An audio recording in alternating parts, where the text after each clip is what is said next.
일본 침몰이 결국 현실이 되고 있습니다. 일본 기시다 총리도 사퇴 선언을 앞두고 있다고 합니다. 일본 언론은 내달 기시다 총리의 탄핵 절차가 시작될 것으로 전망하고 한국의 진대가라고 대서특필하고 있습니다. 미국 기자들은 일본의 행동을 이해할 수 없다고 합니다. 어떤 일인지 살펴보겠습니다. 일본의 주력 수출 상품이 지난 20년간 일상용품과 식품으로 바뀐 것으로 나타났습니다. TV 수출이 76위 급감하는 등 가전 시장에서 한국과 중국의 주도권을 빼앗긴 결과로 분석됩니다. 27일 니혼게이제이 신문이 2002년과 2021년 일본의 수출 금액을 비교한 결과 전자제품의 수출이 반토막 났습니다. 반면 화장품, 과일 등 일상용품과 식품 수출이 크게 늘어난 것으로 나타났습니다. 2002년과 2011년은 달러당 환율이 130엔 안팎으로 비슷했던 시기입니다. 2021년 일본의 수출 총액은 약 824조 원으로 2002년보다 1.56배 늘었습니다. 반면 전자제품 수출이 크게 줄어든 것이 눈에 띄었습니다. TV 수출은 2002년보다 7.6% 감소했습니다. 음향기기와 사무용 기기는 각각 83%, 54% 급감했습니다. 오토바이 수출도 20년 새 43% 줄었습니다. 한국과 중국의 라이벌의 점유율을 뺏기거나 디지털로 사용 빈도가 급감한 품목들의 감소폭이 컸다고 이 신문은 분석했습니다. 일본 최대 수출 품목이 자동차와 철강이라는 점은 변하지 않았습니다. 하지만 지난해 일본의 자동차 수출 대수는 382만 8,910대로 2002년보다 10% 감소했습니다. 수출 금액은 20년 전보다 22% 늘었지만 전체 수출 증가율을 밑돌았습니다. 일본 자동차 업체들이 엔화 강세를 피해 생산 거점을 해외로 옮기는 어웨이 전략을 펼친 결과라는 분석입니다. 지난해 혼다는 414만 대 가운데 85%인 352만 대를 해외 공장에서 생산했습니다. 닛산 자동차는 339만 대 가운데 294만 대를 해외에서 만들었습니다. 일본 자동차 회사 가운데 자국 내 생산 비중이 높은 도요타도 해외 생산량이 581만 대로 국내 생산량이 176만 대보다 2배 이상 많았습니다. 가전 수출품의 빈자리를 채운 것이 생활용품과 식품이었습니다. 화장품 수출은 20년 새 11.7배 늘었습니다. 일본의 산업 몰락은 경제 몰락과도 연결됩니다.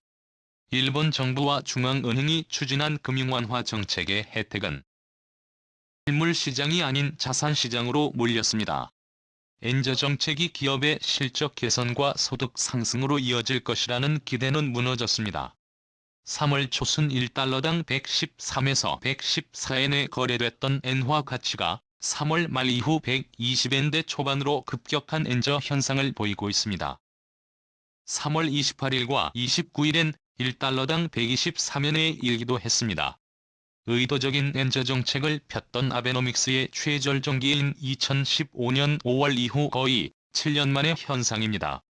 블룸버그의 니케이 등은 속칭 구로다 라인으로 불리는 1달러당 125엔도 가시권에 들어왔다고 보도했습니다.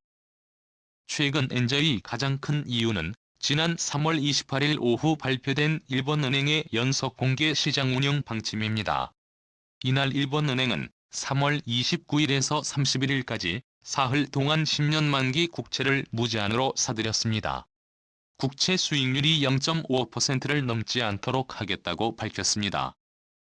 일본은행이 이 나라 국채를 대량 매입한다는 것은 그만큼 국채에 대한 수요가 늘어 그 가격이 오른다는 의미입니다. 국채 가격이 오르면 국채 수익률은 하락합니다. 국채 수익률은 각종 시중금리의 가장 밑바닥을 형성하는 금리 중 하나입니다. 그래서 국채 수익률이 오르면 다른 금리가 오르는 경향이 있습니다.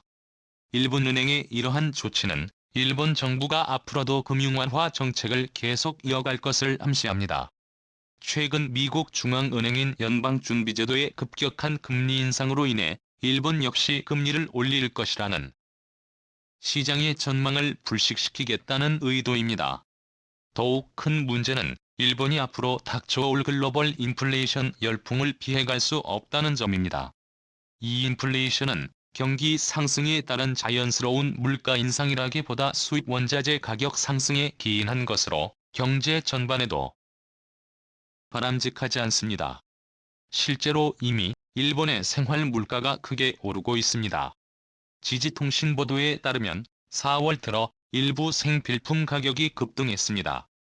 미신 의료그룹이 가정용 식용유 가격을 지난 3월 말 대비 12% 올렸고, 가구매 식품은 토마토, 케첩 제품을 최대 9% 올렸습니다.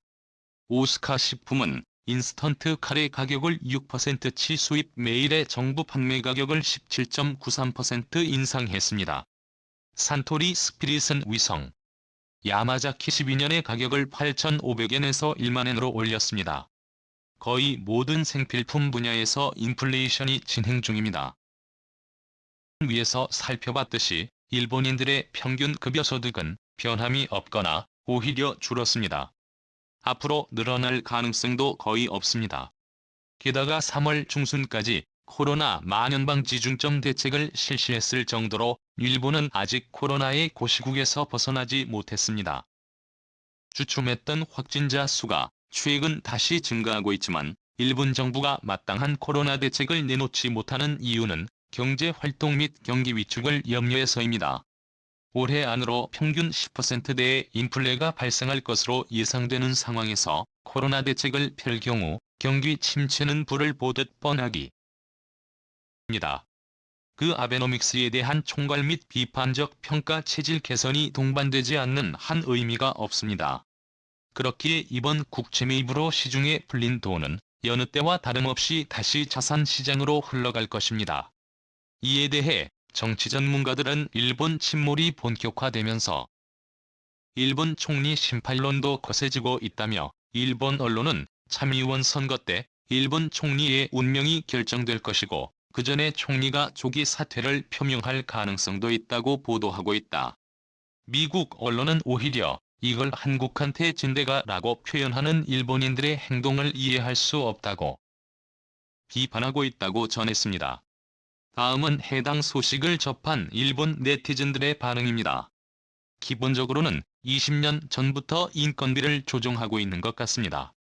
임금이 오르지 않더라도 상황은 점점 다양해지고 치밀해지고 있다고 생각합니다. 기업은 준비가 안 되어 있고 정부는 그냥 방치하고 있어요.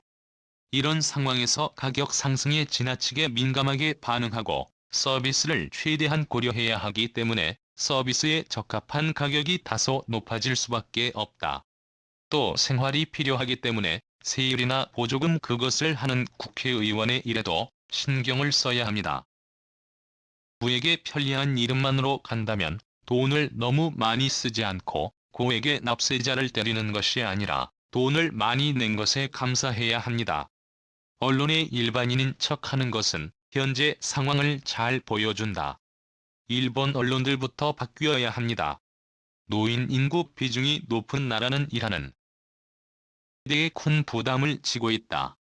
그리고 미래의 불안에서 지갑이 굳게 닫힐 것입니다. 이는 디플레이션, 기업 실적 악화, 경제 위축으로 이어진다. 그리고 외부 요인에 의한 가격 상승이 있습니다. 물가 상승, 사회보험료 상승, 가처분 소득 감소는 국민들을 죽이겠죠. 일본은 2000년대 중반 노인 인구가 20%를 넘어선 이후 기세가 급격히 떨어지고 있다.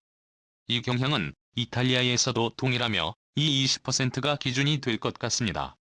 영국, 독일, 프랑스, 미국은 이민 증가의 영향을 받고 있다. 지난 30년간 노인 인구 비중은 20% 미만이었지만 한계에 근접했다. 일본은 침몰 중입니다. 임금은 오르지 않았지만 생필품 가격 급등과 함께 소비세가 상승하면서 실질적인 증세로 이어지고 있다. 또 간병보험료, 고용보험료, 자동차 배상책임보험료 등 세금을 잇따라 인상하기로 했다. 치솟는 물가에 대한 정부의 긴급 대응은 제한적이며 일하는 빈곤층은 적어도 생필품에 대한 소비세를 낮춰야 하거나 자살해야 할지도 모른다. 앞으로 관리자가 상품을 구입하고 소비하는 어린이를 늘리는 것은 어떻습니까? 돈도 시간도 없이 사랑하는 사람이나 결혼한 사람을 위해 무슨 일을 했나요? 이들은 자신들의 표를 사고 청년 대책을 소홀히 하기 위해서인 만큼 노인들을 우대했을 것이다. 전반적인 개선이 필요합니다. 총리는 빨리 물러나세요. 물가 상승을 이용하고 있는 분야는 꽤 있을 겁니다. 절망보다는 저축을 재검토할 때라고 생각해요. 절망으로 확장하지 않고 아무도 도와주지 않기 때문에 가까운 미래에 해야 할 일을 하는 것이 중요하다고 생각합니다. 이런 상황에서 국민에게 제재를 가하려는 일본 정부에 항의할 필요가 있다. 강 건너 불같은 느낌이 들어서 칠칠치 못해요. 나는 내가 그렇게 겸손한 것을 참을 수 없어. 다시는 한국한테 진 대가를 치러야 합니다. 경제나 외교나 어느 하나 나은 게 없어요. 소식나 치겠습니다. 여러분의 의견을 댓글로 남겨주세요. 구독과 좋아요, 알림 설정은 영상 제작에 큰 힘이 됩니다. 대한민국과 관련된 모든 소식을 전하는 데스크 코리아는 내일도 최선을 다하겠습니다. 감사합니다.